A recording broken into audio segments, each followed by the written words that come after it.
Bapak Sidang Jemaat yang dikasihi oleh Tuhan, sebelum kita masuk dalam perenungan kita pada saat ini, mari kita bersatu di dalam doa. Kita berdoa. Ya Allah, sumber kehidupan kami, pada saat ini kami akan bersama merenungkan kebenaran firman Tuhan yang kudus.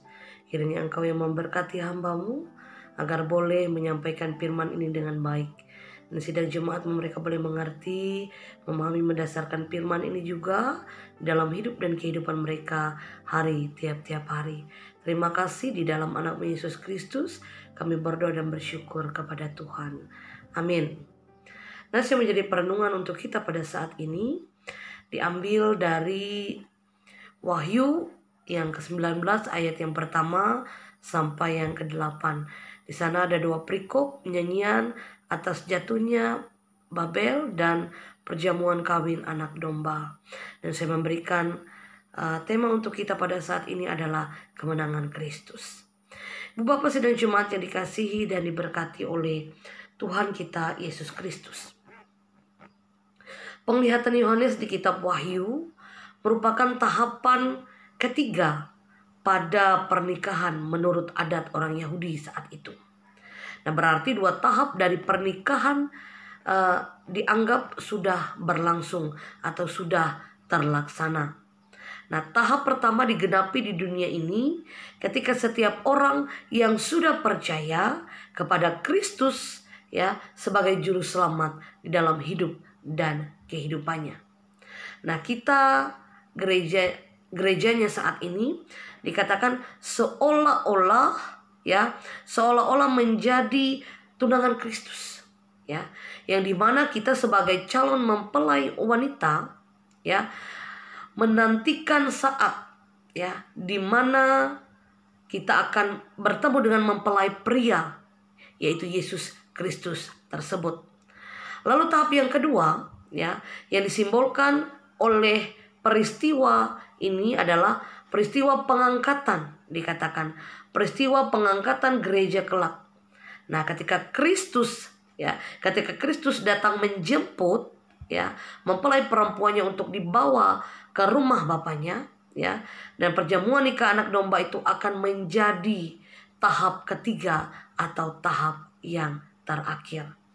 Nah, Ibu Bapak Sidang Jemaat yang dikasihi dan diberkati oleh Tuhan kita Yesus Kristus, kerinduan kita sama sebagai gerejanya adalah menjadi mempelai Kristus pada saat perjamuan anak domba nanti ya. Proses menjadi mempelai Kristus yaitu yang pertama menjadi milik Kristus. Menjadi milik Kristus seutuhnya ya.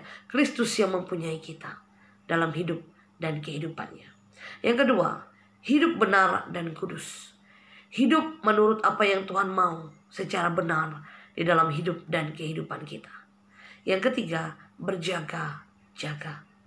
Nah, Ibu Bapak Sidang Jemaat yang dikasihi oleh Tuhan kita Yesus Kristus, tujuan akhir ya dari hidup orang percaya adalah berjumpa dengan Kristus dan menjadi mempelainya ya. Jadi diibaratkan ini seperti mempelai pria dan wanita dalam perenungan kita pada saat ini. Nah, tujuan akhirnya dari hidup orang percaya adalah berjumpa dengan Kristus dan menjadi mempelainya.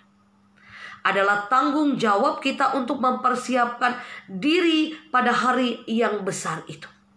Ya.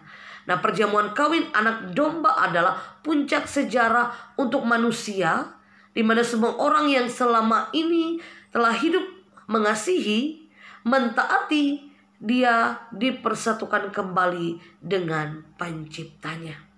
Nah, karena itu biarlah hidup kita dalam kekudusan, hidup kita di dalam Tuhan, dan kita tidak lagi bergumul dengan dosa, kesalahan yang terjadi di dalam hidup dan kehidupan kita setiap hari. Kiranya Tuhan menolong kita dengan kemenangan Kristus ini. Kita akan dipulihkan, dikuatkan dalam iman pengharapan kita kepada Tuhan. Amin. Mari kita berdoa. Tuhan, terima kasih untuk firman yang boleh kami dengarkan pada saat ini. Pada saat ini Tuhan, kami percaya kami boleh memilih yang terbaik dalam kehidupan kami. Kami boleh memilih siapa juru selamat kami yang akan menuntun dan membawa kami ke dalam jalan kebenaran yang sesungguhnya. Dan kami percaya kami akan diberkati untuk memilih bagian-bagian itu. Terima kasih, di dalam anak Yesus Kristus kami berdoa dan bersyukur kepada Tuhan. Amin.